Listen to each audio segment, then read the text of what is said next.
Before we dive in, I want to share something that can make 2026 your best year yet.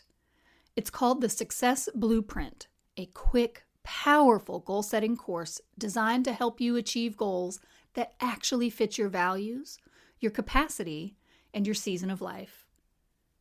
Inside, you'll create a focused plan for 2026 that feels exciting and doable, not overwhelming. Think of it as a roadmap that channels your ambition into meaningful, sustainable progress. And it's yours for $26.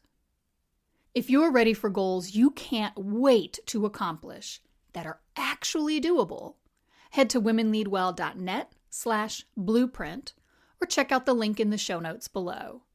You'll be amazed at how easy it can be to achieve your biggest, juiciest goals. And now, on to the episode.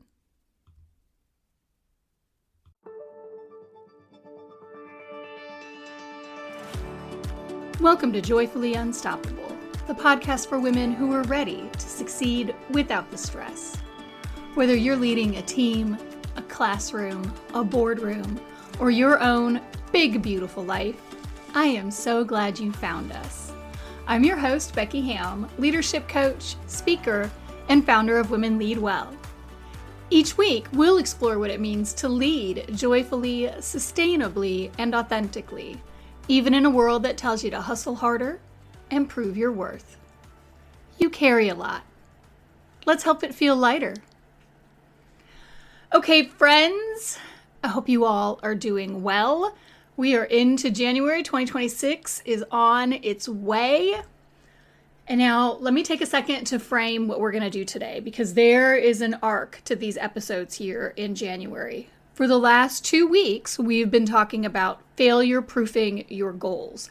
How do you goal set in a way that makes implementation inevitable? Today, we're going to talk about a little gremlin that gets in the way of us achieving our goals, our inner critic.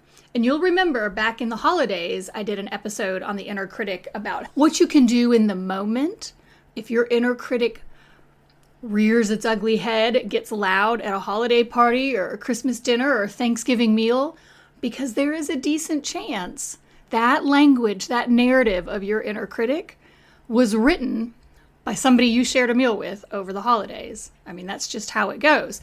And so I gave you some coping strategies that you could use in the holidays about a month ago, and I'll link that in the show notes below if you guys are interested in looking at that.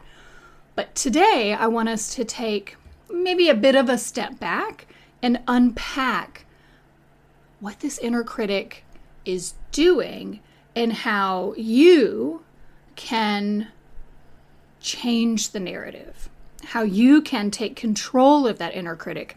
Everybody's got an inner critic. You will have that voice that questions your decisions, wants to criticize your choices, wants to insert doubt into your decision making.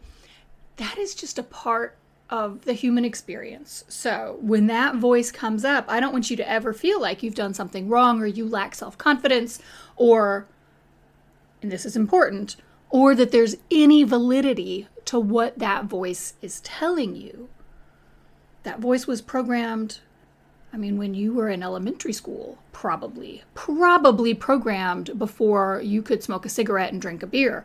So it has nothing to do with the moment that you're in now. So that would be thing number one. If you walk away with nothing else from today's episode, walk away with that.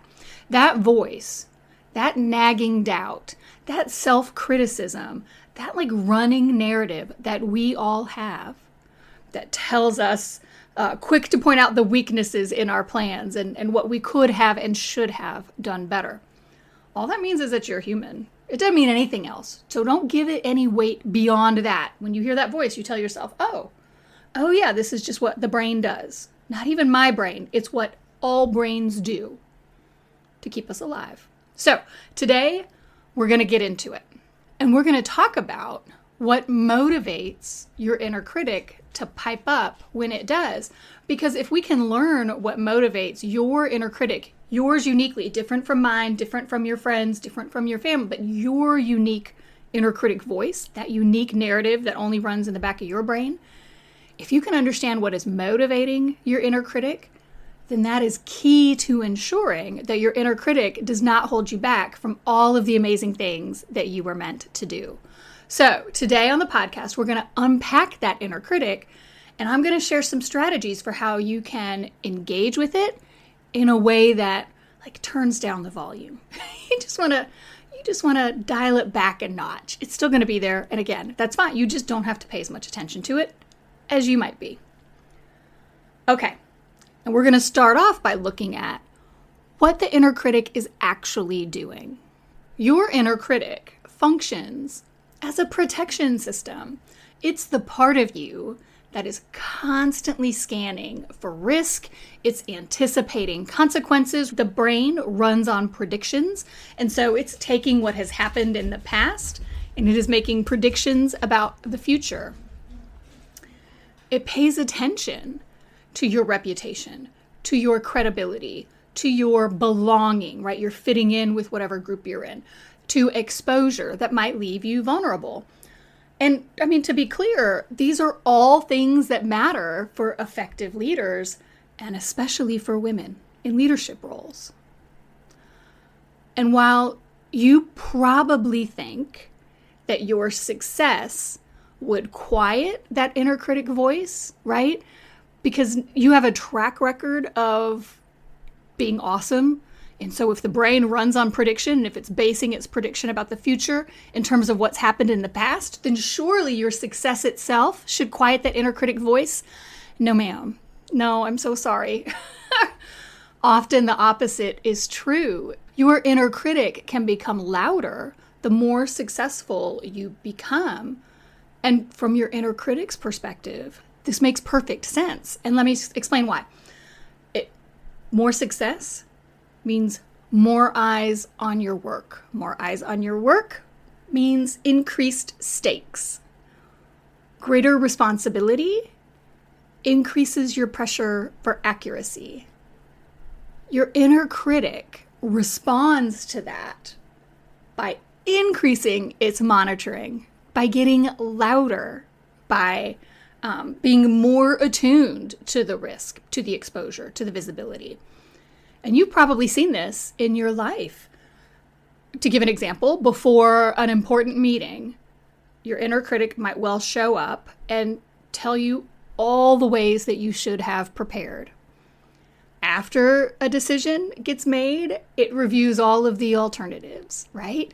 When an opportunity appears, maybe a promotion, maybe a speaking gig, but something that is going to make you visible, well, then it's going to tell you all the potential downsides. Why? Because that exposure is risk. The goal remains consistent. Your inner critic, that voice in your brain, is simply trying to keep you safe. It's trying to prevent harm to you, reduce your exposure, because again, exposure brings risk, and it's trying to maintain control. So the more successful you are, that could easily result in a louder inner critic. And while that is certainly well-meaning, right, that part of you is just trying to keep you safe. One, it is a real buzzkill, particularly when you're trying to celebrate success.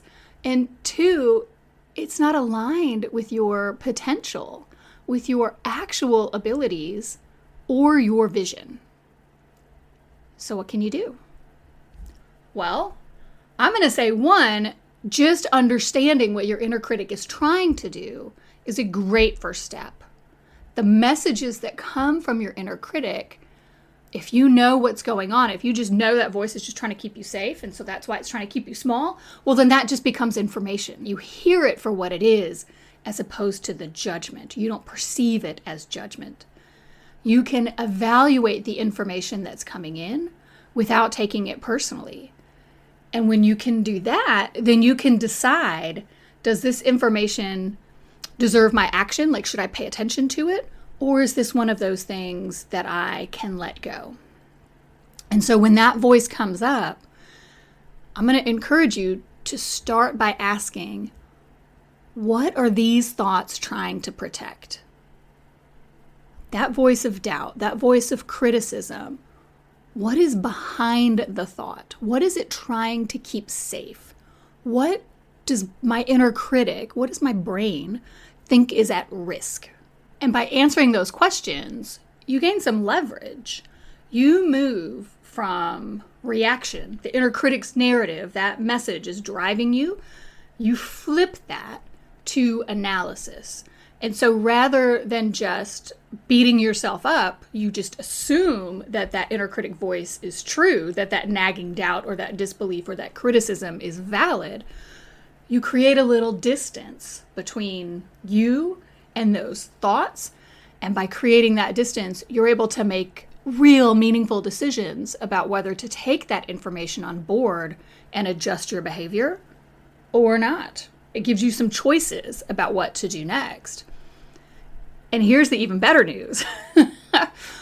When you can shift your perspective like that, that shows real maturity.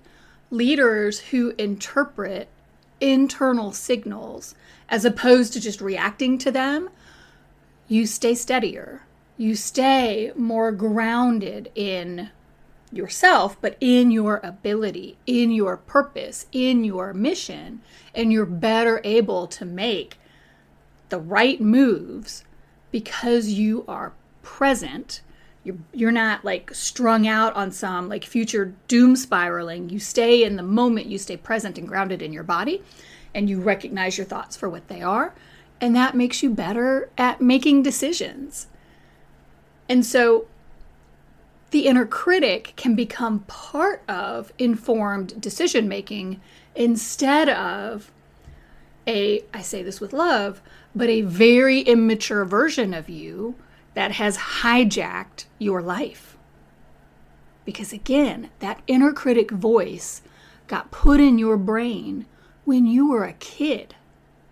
And now here you are, however many decades later, listening to this podcast.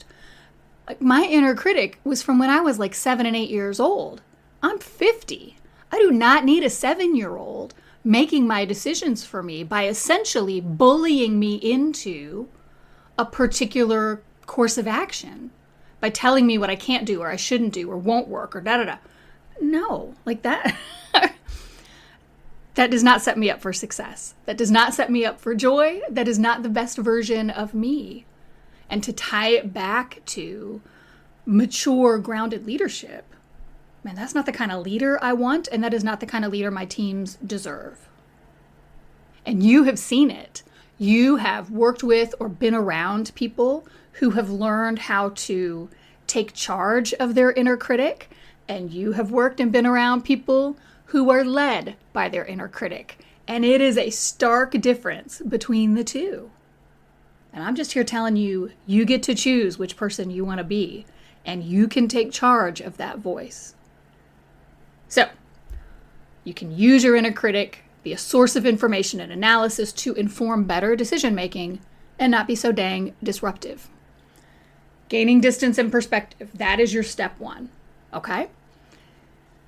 Here's your step 2. And this is, you want to talk about getting to the root of the matter. This is the core piece of it all. Step 2, you want to identify the real need behind your inner critic. And this is how you shift from that reacting to that understanding and grounded action. And so here's what you want to do. When you hear those thoughts, when they come up, as I had said before, ask yourself, what is this trying to prevent? Because it's never the thing. It's not the speaking. It's not the promotion. It's not the trying. It's not stretching and trying something new. It's never the thing. It's the thing behind the thing, right? This comes up in coaching all the time. I always ask, somebody will present a problem. And of course, when you coach the person, not the problem. And so I always want to bring it back to the woman who I'm coaching. And so she'll give me a problem and I'll say, okay, well, what's really going on? Or what's behind that? Or where's that coming from, right? You always want to ask it, just peel the onion layers back. And so whatever that thought is of what you can't do or what you shouldn't do or what you failed at or you're not good at or will never, whatever that inner critic voice is telling you, you ask yourself, okay, what's that trying to prevent? Where's that coming from? What's behind that thought? Because it's not the thing in the moment. There's something else. It's coming from a different place. It's coming from what created the prediction back when you were a kid or a teenager or a young adult. And ask yourself, what outcome is my inner critic trying to avoid? Is it exposure? Is it uncertainty? Is it disruption? Is it like newness? Like you going for the promotion, applying for the job, doing the whatever? That means change. Your brain doesn't like change. The keeping you alive part, you're alive now. It wants you exactly where you are, which from an evolutionary perspective makes a ton of sense. But from a human fulfillment perspective, it is not setting you up for success. What is the outcome that my inner critic is trying to avoid?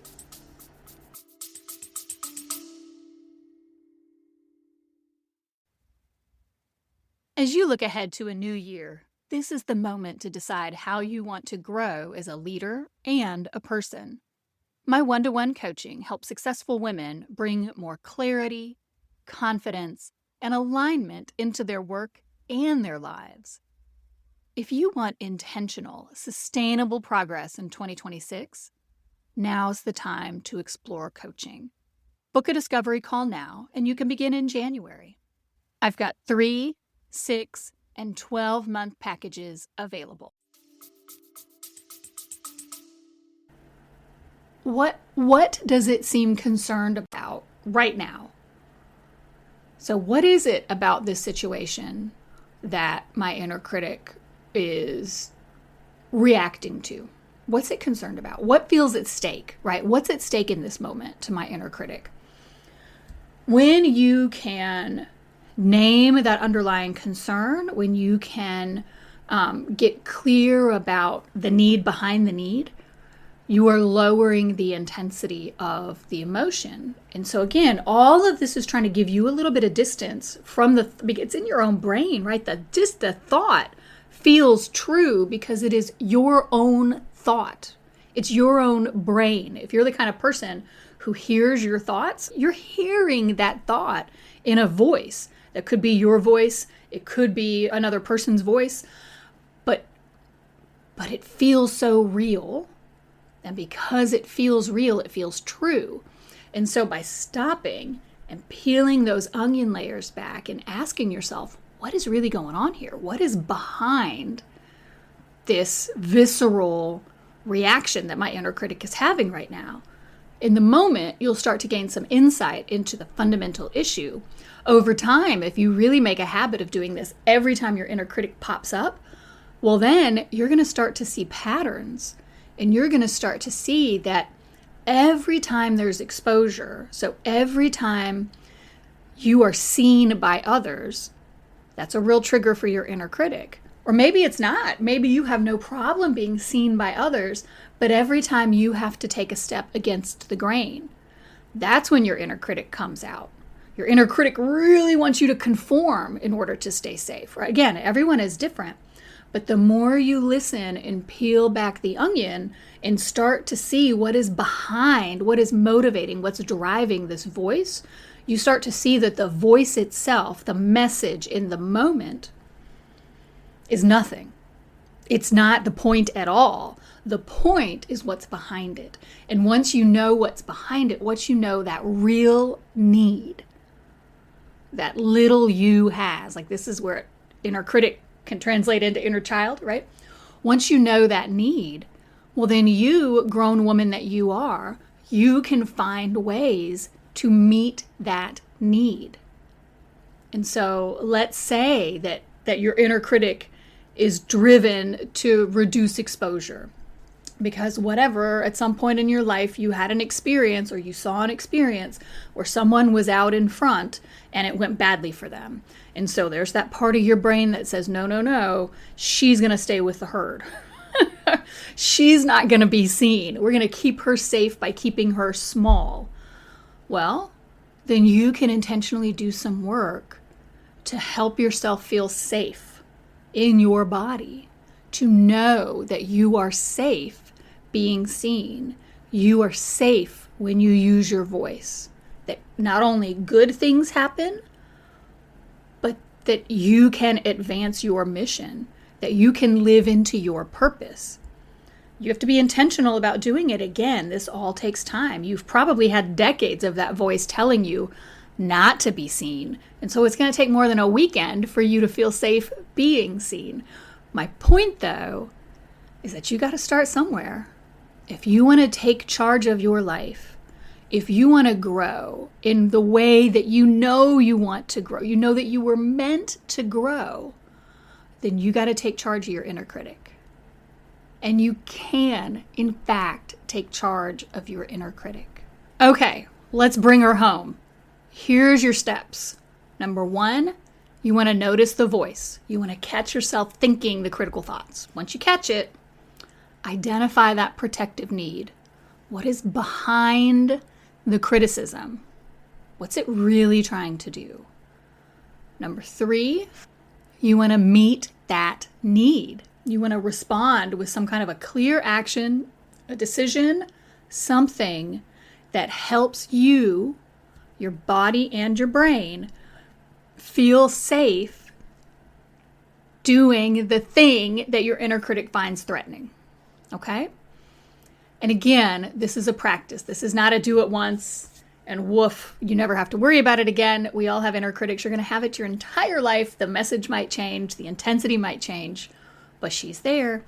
And so just realize that this is something to do over time. And again, as you start to see the patterns, you'll be able to respond more effectively. Now, that was a good introduction to the inner critic. And I really think that if you follow those steps, that you will be able to quiet the voice of your inner critic. But I'm also going to tell you, I've had a lot of people, a lot of women tell me that this is something that they've struggled with for a long time. And again, it's going to take more than 1 or 2 efforts of meeting the needs of your inner critic in order for that voice to get quiet. And so you guys know by now, I am a woman of service. Service is part of my authentic code. It's one of my core values. And so since I have heard this so often from women, just in conversations and then also with my clients, I am developing a mini course on making friends with your inner critic and strengthening your inner cheerleader so that you've got that voice also as part of your mental makeup. I'm not done with it yet, but you will see down in the show notes, there'll be a link if you want to get on the wait list for when making friends with your inner critic. It's a 5-module mini course, $26, just the same as the goal setting.